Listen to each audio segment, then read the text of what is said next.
Assalamualaikum warahmatullahi wabarakatuh. Kami dari kelompok 3 akan membacakan hasil diskusi kami mengenai manusia dan kehidupan. Baiklah, saya akan membacakan hasil diskusi yang pertama, yaitu mengenai perjalanan hidup manusia dari alam roh sampai akhir. Baiklah, sekarang disajikan bagan perjalanan hidup manusia dari alam roh sampai dengan surga ataupun neraka. Pertama, saya akan menjelaskan mengenai alam roh. Pada saat berada di alam roh, kita sudah diambil kesaksiannya oleh Allah Subhanahu wa taala seperti yang tertuang pada Al-Qur'an surah Al-A'raf ayat 172 yang artinya, "Apakah kamu mengakui bahwa diriku adalah Tuhanmu?" Mereka menjawab, "Benar, bahkan kami menyaksikannya."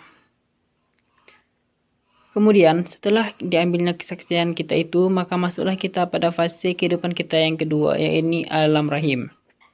Pada alam rahim ini, kita penuh dengan kasih sayang seorang ibu yang lamanya lebih kurang 9 bulan.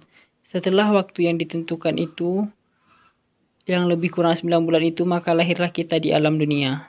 Dan kita memasuki kehidupan kita di fase yang ketiga. Pada fase ini, kita yang menentukan bagaimana kehidupan kita di alam-alam berikutnya.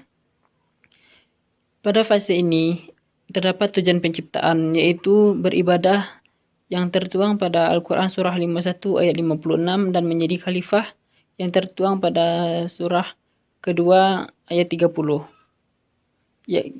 Dan kita dapat belajar dari sunnah dan Al-Quran. Selanjutnya, setelah jangka hayat ataupun kita meninggal, maka masuklah kita ke alam barzah. Seperti yang tertuang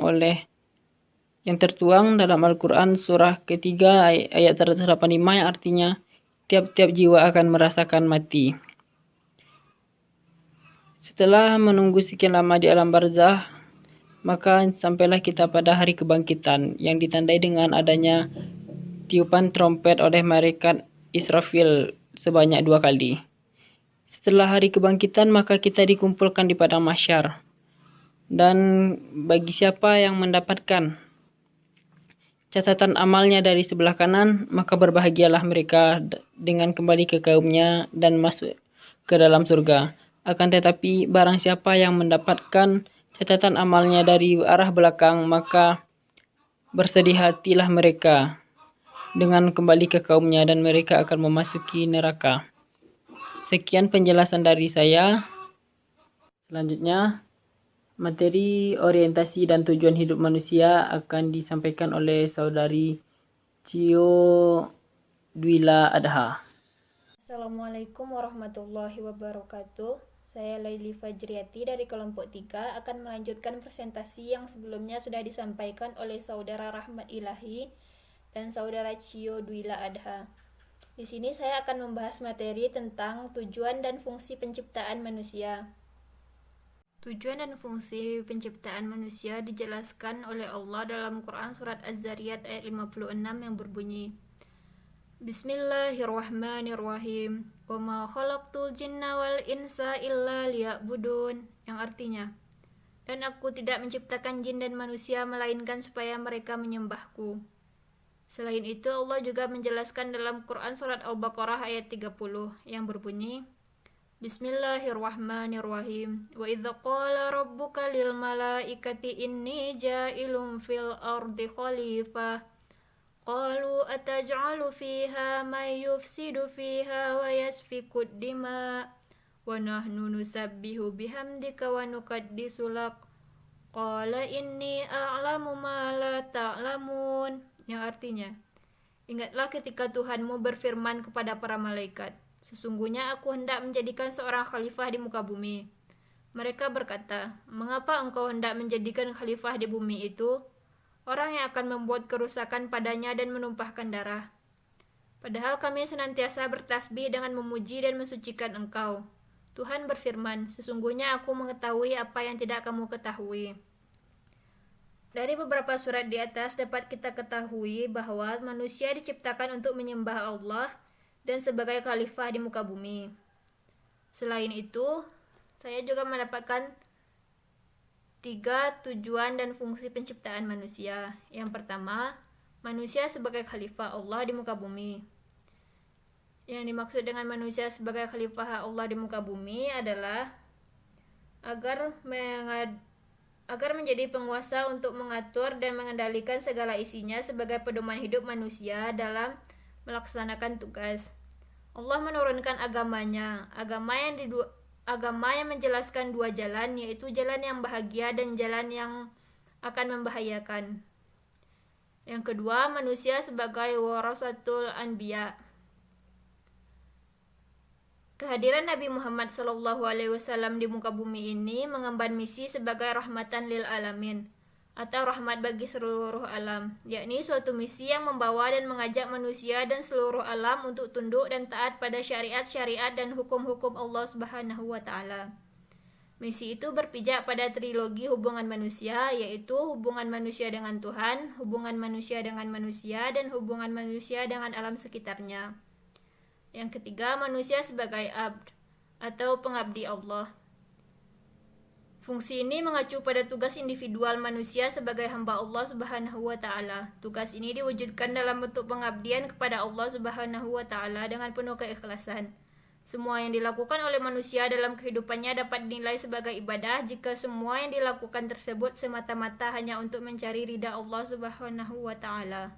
Jadi, tujuan utama dari penciptaan manusia ialah hanya untuk menyembah dan mengabdi kepada Allah Subhanahu wa taala. Sekian presentasi dari saya. Presentasi selanjutnya akan dilanjutkan oleh saudara Putri Melinia. Assalamualaikum warahmatullahi wabarakatuh.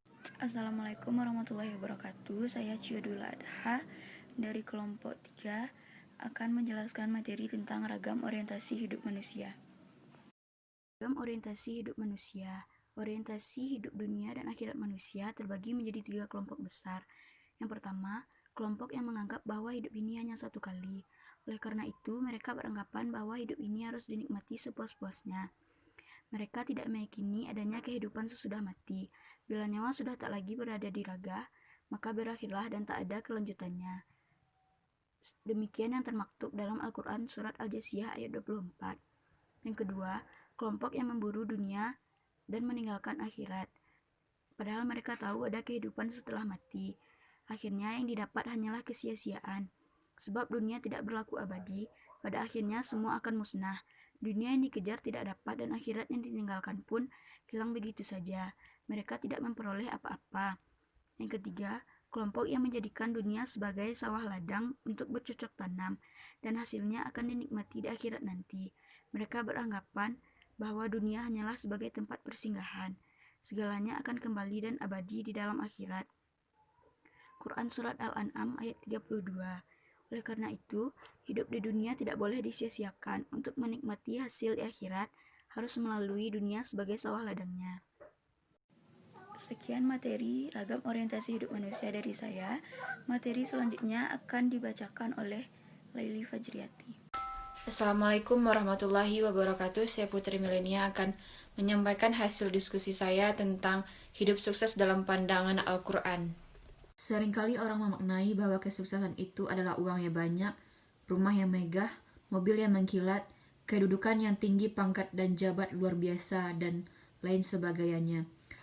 Hamka dalam tasawuf modern mengatakan bahwa kebahagiaan yang seperti di atas bukanlah kebahagiaan sejati, melainkan kebahagiaan duniawi atau hanya sementara. Lalu apakah yang dikatakan kebahagiaan dan apa langkah yang harus dilakukan dalam mendapatkan kebahagiaan tersebut? Al-Quran memberikan beberapa kerangka atau kiat-kiat yang bisa menghantarkan menuju kesuksesan yang dicari. Uang banyak, harta melimpah belum tentu bisa menghantarkan seseorang kepada kebahagiaan. Imam Al-Ghazali malah mengatakan bahwa kebahagiaan itu ada beberapa tingkat yang dicari. Yang pertama, bahagia akhirat. Kedua, keutamaan budi akal dengan menyempurnakan akal dengan ilmu, dengan iffah, dengan wara, dan sajah atau berani karena benar. Kedua, selanjutnya bahagia itu dapat dirasakan melalui kesempurnaan yang ada pada tubuh, yakni sehat, kuat, elok yaitu gagah dan cantik, dan umur yang panjang. Semua itu bisa didapatkan oleh faktor luar diri, kaya harta yang diiringi dengan kaya famili, anak, karib, kerabat terpandang dan terhormat serta mulia keturunan. Sebagaimana firman Allah, berpegang teguhlah kalian semua kepada tali Allah dan janganlah berpecah belah. Dan ingatlah nikmat Allah atas kamu ketika kamu bermusuh-musuhan, kemudian Allah satukan kamu semuanya sehingga menjadi saudara yang disebabkan oleh nikmatnya. Sekian hasil diskusi kelompok kami. Assalamualaikum warahmatullahi wabarakatuh.